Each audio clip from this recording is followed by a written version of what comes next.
Great Britain. O naintindihan ninyo kasi ang Briton, ang bumubuhay din sa kanila yung gamot nanggaling sa Amerika. O na-gets ninyo? For example, mga colds, mga o 'di ba sa Philippines may mga Nusep, mga gano'n na gamot, import sila ng gano'ng gamot. Kasi ba't gano'n? Kung mura yung gamot siya nag-i-import sila. Dahil yun sa population, madaming population dun sa Europe. O naintindihan niyo na, so quantitative 'no? So yun yung dahilan nun. Dahil madaming bilang ng tao sa Europe Awesome. at medyo affordable Thanks. yung gamot galing Amerika, yun ang dahilan kung ba't kumikita ng malaking pera ang Amerika.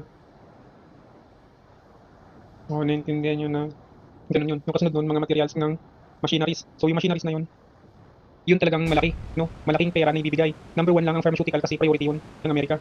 O na-gets ninyo? Yun ang dahilan ba't effective yung gamutan ng Amerika, yung mga treatment plan nila. Awesome. O 'di ba kasi yung medication nila Marked a location. well-engineered ng mga pioneer na mga expert. O 'di ba, lalim nun, Gano'n talaga kasi galing yun sa Europe.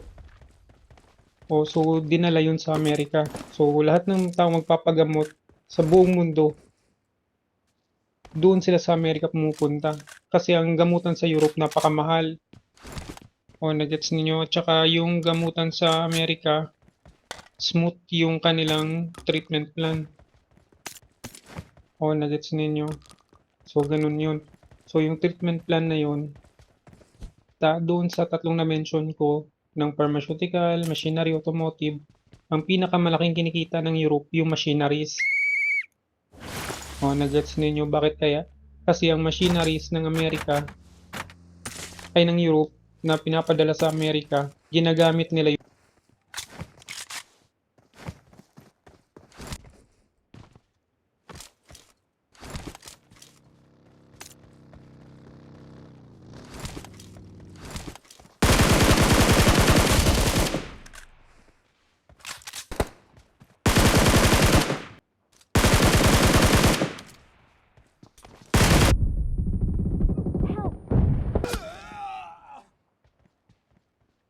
Don't Teka give lang, up. teka lang.